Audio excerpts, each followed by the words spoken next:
April 25th, 1980, 2:37 in the morning. In the middle of the Iranian desert, Colonel Charlie Beckwith, founder of America's most elite Special Operations Unit, stood in the firelight of two burning aircraft and watched his mission die. 8 American servicemen were dead. Classified documents were scattered across the sand. The wreckage of helicopters that had carried the most sophisticated rescue plan in American history destroyed. And somewhere in Tehran, 53 American hostages were still waiting. What you're about to hear is not just the story of a failed rescue mission. It's the story of the decision that cost Jimmy Carter the presidency. The intelligence failure the Pentagon buried in a classified report. The CIA operatives already hiding inside Tehran, whose names you've never heard. And the second rescue mission that was already planned when everything went wrong. This is Operation Eagle Claw, and almost everything you think you know about it is incomplete. To understand why 8 men died in that desert, we need to go back to November 4th, 1979. For 26 years, Mohammad Reza Shah Pahlavi had ruled Iran with an iron grip and with the full backing of the United States government. The CIA had helped install him in power in 1953. American weapons filled his military, and as long as oil flowed and communism was kept at bay, Washington looked the other way at everything happening inside his borders. But by 1979, everything had changed. A revolution built on fury against both the Shah and American influence swept the country. The Ayatollah Ruhollah Khomeini returned from exile in Paris to a crowd of millions. The Shah fled. In Washington, President Jimmy Carter faced an impossible choice. The Shah was sick, dying of cancer, and needed medical treatment that only American hospitals could provide. Carter's advisors warned him, letting the Shah into the United States would be seen as an unforgivable provocation by the new Iranian government. Carter let him in anyway. The reaction in Tehran was immediate. On November 4th, 1979, weeks after the Shah arrived in New York, a group of Iranian students stormed the United States Embassy in Tehran. They took 66 Americans hostage. Walter Cronkite began ending every CBS Evening News broadcast with a counter. America held hostage, day 1, day 14, day 47. The nation watched and waited, and the days kept climbing. Here's something most people don't know about those first weeks. Carter's initial reaction was not to plan a rescue. His first instinct was negotiation, economic pressure, diplomacy. And for a while, it almost worked. But then, on December 27, 1979, the Soviet Union invaded Afghanistan. Overnight, everything changed. Carter couldn't appear weak on 2 fronts simultaneously. The pressure to act militarily, decisively, became overwhelming. And there was one man who believed he had a solution: Colonel Charles Beckwith, Chargin' Charlie. Beckwith was 51 years old, a thick-necked, profane, permanently furious Green Beret who had spent years studying Britain's Special Air Service. For most of his career, he had been telling everyone who would listen that America needed its own version of the SAS. After Munich, after 11 Israeli athletes were murdered at the 1972 Olympics, while the world watched helplessly, they finally started listening. Delta Force was activated in November 1977, and now just 2 years later, it was about to get its first test. Here's where the story gets complicated, because Operation Eagle Claw wasn't just bold. By any military standard, it was extraordinarily, almost recklessly, complex. Let me walk you through what they were actually trying to do. Tehran sits roughly 600 miles from the nearest water where the USS Nimitz was operating in the Gulf of Oman. That's too far for any helicopter to make a round trip. So the plan required not one, but two stops inside Iranian territory. Stage 1. 6 C-130 transport aircraft, 3 carrying Delta Force operators and Army Rangers, 3 equipped with rubber fuel bladders, would fly at night under radar to a remote stretch of desert 265 miles southeast of Tehran, codenamed Desert 1. Stage 2. 8 H-53D Sea Stallion helicopters launched from the Nimitz would also fly to Desert 1. They would refuel there. Then fly the Delta operators to a second hiding spot, Desert 2, near the outskirts of Tehran. Stage 3 CIA operatives already positioned inside Tehran, people whose names you'll hear in a few minutes, would drive trucks to Desert 2 and move the Delta teams toward the embassy. Stage 4.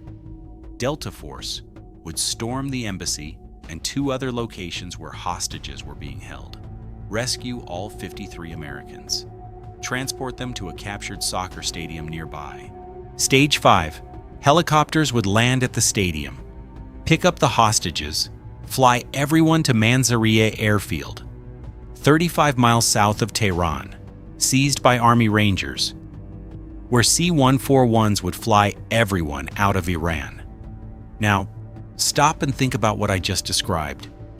A 5-stage operation, 2 nights inside Iranian territory, 8 helicopters that had never trained together as a unit, ground forces, air crews, CIA assets, and Rangers from 4 different military branches, coordinating simultaneously, without ever having rehearsed the full mission together. When the Joint Chiefs first reviewed the plan, several senior officers privately called it the most complex military operation since D-Day. That should have been a warning. But there's something else, something the Senate Armed Services Committee would later call the critical planning failure. And it has everything to do with the helicopters. The 8 RH-53D Sea Stallions chosen for the mission had a problem. They were Marine helicopters, and the pilots assigned to fly them were Marine pilots who had been operating those aircraft as minesweepers, not as special operations transports. They had never flown in a combat rescue configuration. They had never trained for the specific conditions they were about to face. The Air Force had a better option: specially modified MH-53 helicopters with Air Force Special Operations pilots who trained for exactly this kind of mission.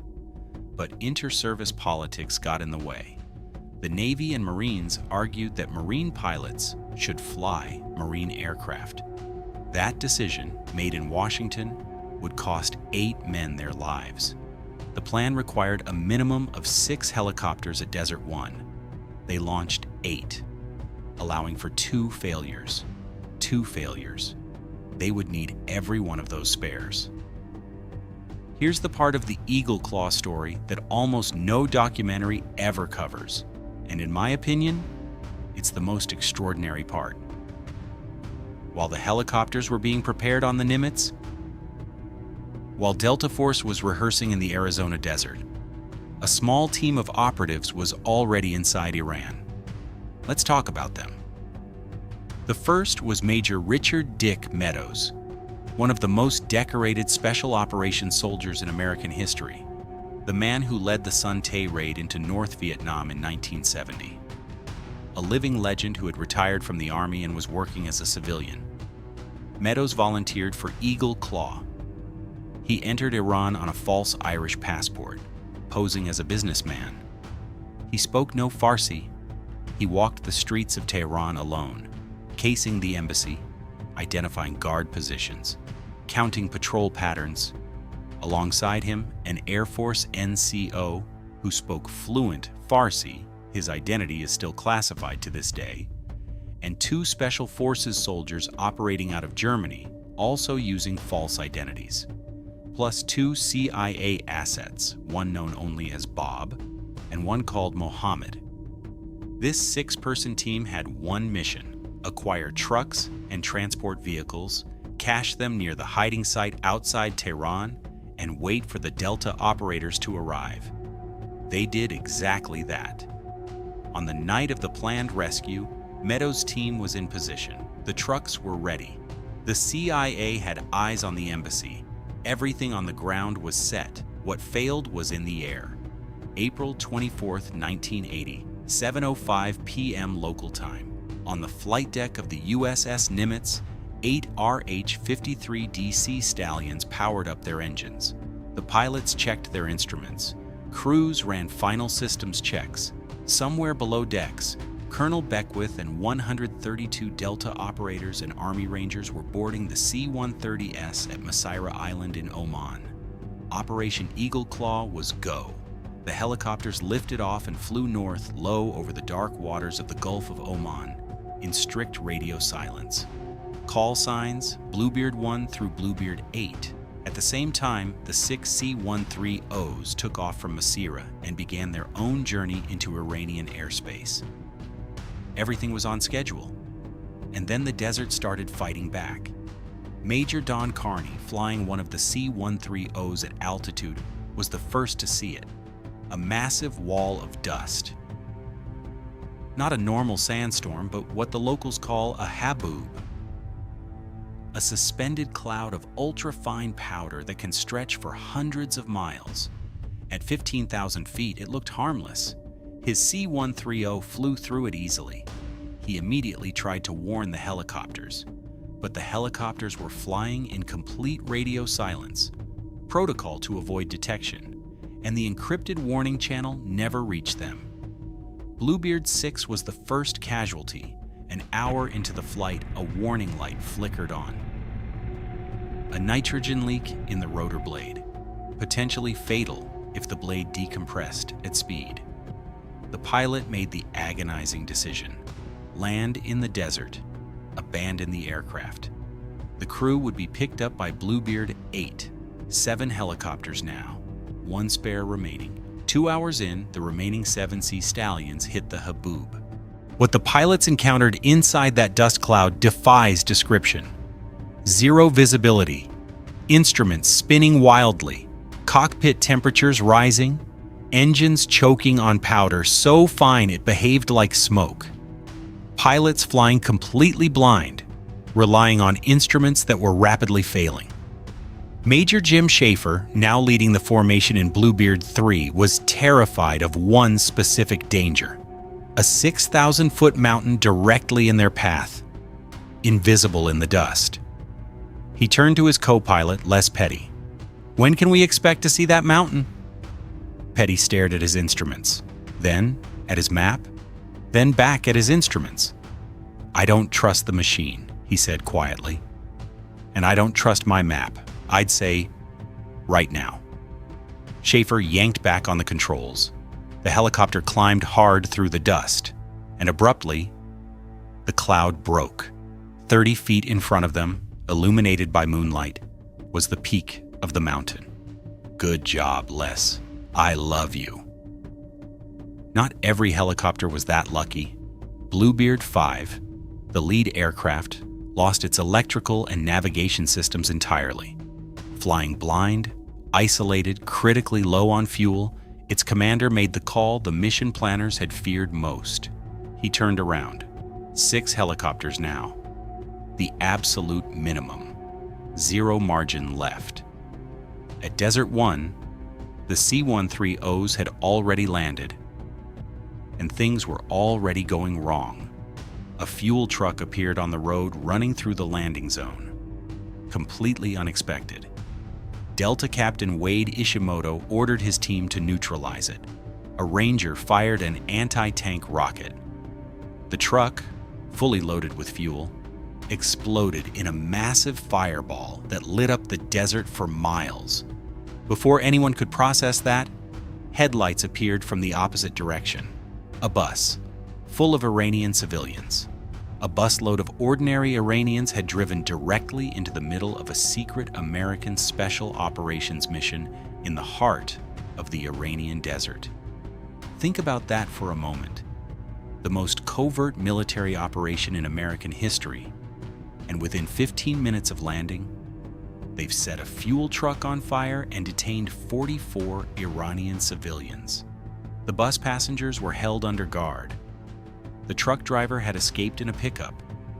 Mission commanders guessed he was probably a fuel smuggler who wouldn't report anything to Iranian authorities. They guessed right, but they wouldn't know that for hours. A Delta operator looked at the burning truck and turned to Beckwith. "At least the helicopters won't have any trouble finding us." When the helicopters finally arrived, 90 minutes late, disorganized, out of formation, Beckwith's fury was barely contained. Schaefer climbed out of Bluebeard 3 shaking. His crew had come within 30 feet of flying into a mountain. 3 hours in a dust cloud with failing instruments. Beckwith didn't care about any of that. He needed 6 flyable helicopters, he counted. 6 Sea Stallions on the ground at Desert 1. 6. Exactly the minimum. And then Bluebeard 2's rotor stopped spinning. The backup fuel pump had been destroyed by dust. The hydraulic system was failing. The helicopter was dead. Beckwith stood in the firelight of a burning fuel truck, stared at 5 flyable helicopters, and made the call. He got on the radio to Washington. "This is Charlie Beckwith. We are mission abort. I say again, mission abort." In the White House Situation Room, President Carter and his advisors sat in stunned silence.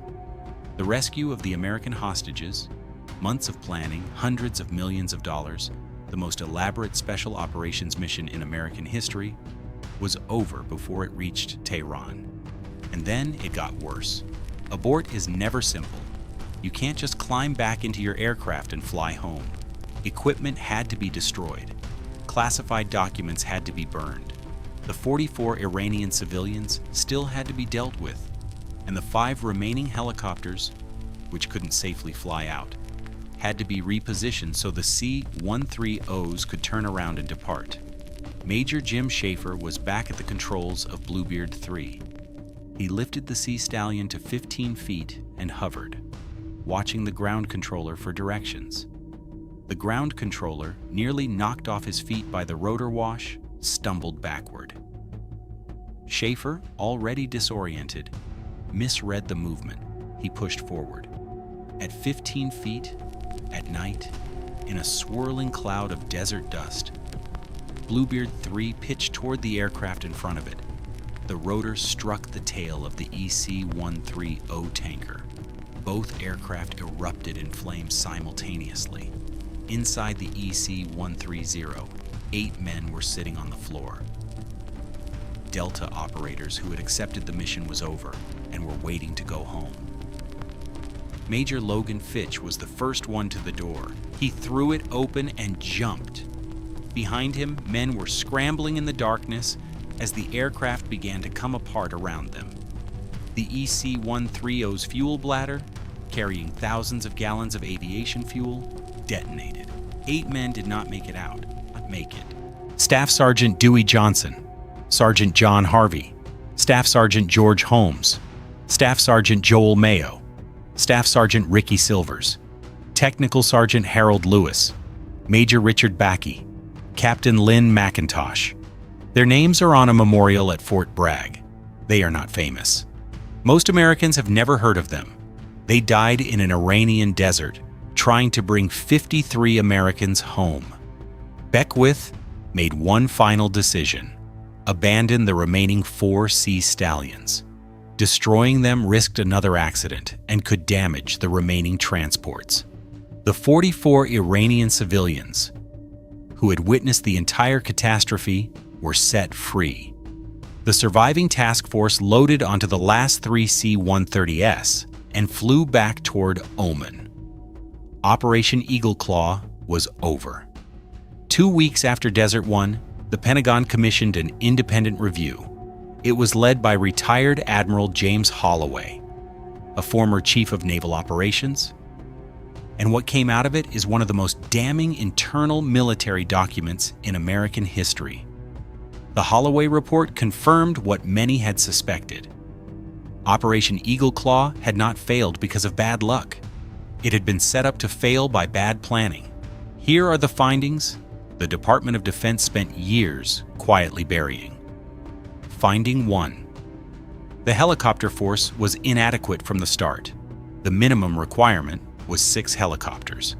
They launched 8, a margin of only 2. Every serious military planner knows that complex missions require heavy redundancy. The Holloway Report recommended that future missions should launch with a minimum of 50% more assets than the minimum needed. 10 or 11 helicopters? Not 8. Why weren't more launched? Partly logistics, partly secrecy concerns, partly, and this is the part that should make you angry, overconfidence in the plan. Finding 2. The helicopter pilots were critically undertrained. Here's the number that should stop you cold. As of April 24, 1980, the Marine helicopter crews had completed only 1 training exercise, simulating the actual conditions of the mission. 1 exercise. A mission requiring low-level navigation at night, in dust storms, over 600 miles of hostile territory, rehearsed once. Compare that to Operation Neptune Spear, the raid that killed Osama bin Laden in 2011. The SEAL teams and helicopter crews rehearsed that mission hundreds of times over several months. They built a full-scale replica of the compound. They flew identical night conditions repeatedly. Eagle Claw launched with a fraction of that preparation. Finding 3. There was no unified command. This is perhaps the most damning finding of all. Eagle Claw was a joint operation. Army, Navy, Air Force, Marines, CIA. 5 organizations, 5 chains of command, 5 cultures, and critically, no single commander had authority over all of them. Beckwith commanded Delta, but he couldn't give orders to the Marine helicopter pilots. The Air Force C-130 commanders answered to a different chain of command. The CIA assets in Tehran reported to Langley, not to Beckwith. When Bluebeard 5 turned back, the pilot made that decision unilaterally. Beckwith wasn't even informed until he was already standing at Desert 1. The Holloway Report's recommendation on this point was unambiguous. All future special operations missions must have a single unified commander with authority over every element of the force. That recommendation would change American military history. And there's one more thing. The weather report that nobody read. The haboobs that destroyed this mission were not a surprise. American weather satellites had tracked dust storms in that region for weeks. An Air Force meteorologist embedded with the planning team had flagged the possibility of haboobs along the route. His report was filed, and then apparently nobody passed it to the helicopter crews. The Marine pilots flew into a dust storm that American weather satellites had seen coming because of a bureaucratic failure to share a single document between 2 parts of the planning team. 8 men died, in part, because of a weather report that was never delivered. Here's something almost no one outside of special operations circles knows. The day after Eagle Claw failed, the Pentagon didn't give up. They immediately began planning a second rescue attempt. It was called Operation Honey Badger, and in many ways it was far more ambitious than Eagle Claw. The plan called for 50 aircraft, multiple AC-130 gunships, larger helicopter assets, Ranger battalions to seize airfields, a much larger Delta Force component, and crucially, it addressed every single failure from Eagle Claw. More helicopters, better trained pilots, a single unified commander, complete rehearsal of all elements together, exactly as the Holloway Report would later recommend. Training began immediately. By summer 1980, elements of the force were running full rehearsals, but there was a problem that no amount of planning could solve. After Desert 1, Iran moved the hostages. No longer concentrated at the embassy, the 53 Americans were scattered across multiple locations throughout Iran, some in cities, some in remote areas. The CIA lost track of several of them for weeks. Without reliable intelligence on the hostages' exact locations, Honey Badger couldn't launch. You can't rescue someone if you don't know where they are. Then the political equation shifted entirely. In November 1980, Ronald Reagan defeated Jimmy Carter in a landslide. The Iranian government, which had held the hostages partly as leverage against Carter, suddenly had far less incentive to keep them. Back-channel negotiations, facilitated by Algeria, produced a deal. On January 20th, 1981, literally as Reagan was being sworn in as president, Iran released 52 of the remaining hostages, 444 days in captivity. Over. Operation Honey Badger was quietly shelved. The men who had trained for it, who built it from the ashes of Eagle Claw, never got their mission. Failure, at the right scale, can be the most powerful force for change in military history. Operation Eagle Claw failed. 8 men died. 53 hostages were not rescued. A president lost his re-election, and the United States military was humiliated on the world stage. But what came out of that failure, quietly, deliberately, over the following decade, fundamentally transformed the way America fights. Let me show you exactly what changed. The Goldwater-Nichols Act of 1986, the single most important military reform in modern American history, was directly triggered by Eagle Claw's failure. The chaos of joint operations, 5 branches, 5 commanders, nobody in charge, led Congress to pass sweeping legislation requiring unified command structures for all major operations. Today, when a special operations mission launches anywhere in the world, there is one commander, one chain of command. Every element answers to the same authority. That is Eagle Claw's legacy, the creation of SOCOM, U.S. Special Operations Command.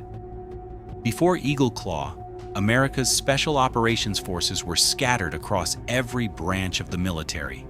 Separate budgets, separate training, separate cultures, no coordination. The Holloway Report's findings made one thing clear: this model was broken. In 1987, the United States Special Operations Command was established at MacDill Air Force Base in Tampa, Florida. For the first time in American history, all Special Operations Forces, Delta Force, SEAL Team 6, the 161st Special Operations Aviation Regiment, Civil Affairs, Psychological Operations, fell under a single unified command. The 161st SOAR, the Night Stalkers, deserves special mention here. Created directly in response to the helicopter failures of Eagle Claw, the Night Stalkers were built from scratch to do one thing: fly Special Operations Forces anywhere in the world, at night, in any conditions, with absolute precision. Their motto: Night Stalkers don't quit. Their standard for training is measured not in exercises, but in hours. Thousands of hours. The pilots who fly for SOCOM today train more in a single year than the Marine crews of Eagle Claw trained in the entire preparation period for the mission. When those Night Stalker pilots flew into Abbottabad, Pakistan on May 1, 2011, navigating in total darkness at low altitude, in complete radio silence over hostile territory, they were executing the vision built from Eagle Claw's ashes. Operation Eagle Claw made Operation Neptune Spear possible, the Tier 1 model of special operations. Before Eagle Claw, Delta Force existed in theory. After it, Delta and the broader Tier 1 special operations community received a mandate, budget, and political protection it had never had before. The hostage crisis and the failure to resolve it militarily created the political will to invest in elite forces at a level previously unimaginable. Today's Joint Special Operations Command, JSOC, is arguably the most capable special operations force in human history. It operates on every continent. It maintains active intelligence networks in dozens of countries. It can deploy within hours, anywhere in the world. None of that exists without April 25, 1980. None of it. Colonel Charlie Beckwith never fully recovered from Desert One. He spent the rest of his life, he died in 1994, carrying the weight of those 8 men. In every interview, every speech, every appearance, he returned to the same point. The mission failed. I led the mission. That's on me. It will always be on me. Major Richard Meadows, the CIA operative who was already inside Tehran when the abort order came, had to be quietly extracted from Iran in the chaos that followed. He spent the next several days in Tehran, alone, on a false passport, waiting for a chance to leave. He walked out through the airport, calmly, with no backup. When asked about it later, Meadows shrugged. The mission was over.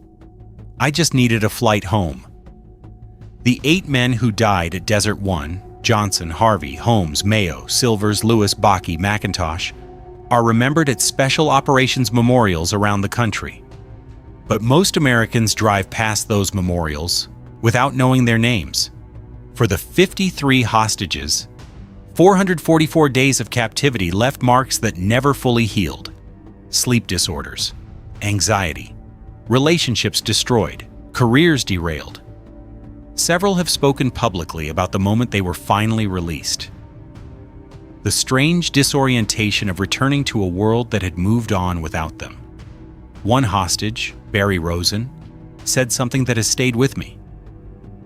The waiting was the worst part, not knowing if anyone was coming, not knowing if they had forgotten us. They hadn't forgotten. 8 men proved that, with their lives. History rarely offers clean lessons, but Operation Eagle Claw is an exception. It teaches us that courage without coordination is not enough, that secrecy without preparation is not enough, that the best plan in the world can be undone by a weather report that nobody shared. And it teaches us something more uncomfortable, that sometimes the most important thing a failure can do is survive long enough to be studied. The 8 men who died at Desert One did not rescue the hostages, but the changes their deaths made possible, the commands built, the units forged, the doctrines written in the dust of that Iranian desert, have saved lives, rescued hostages, and completed missions in the decades since. They changed the American military forever. That is their legacy, not the fire, not the failure, the force that rose from both. If you made it this far, you already know something most people don't. The real stories of what happened in the shadows of American military history are almost always more extraordinary than anything Hollywood could invent.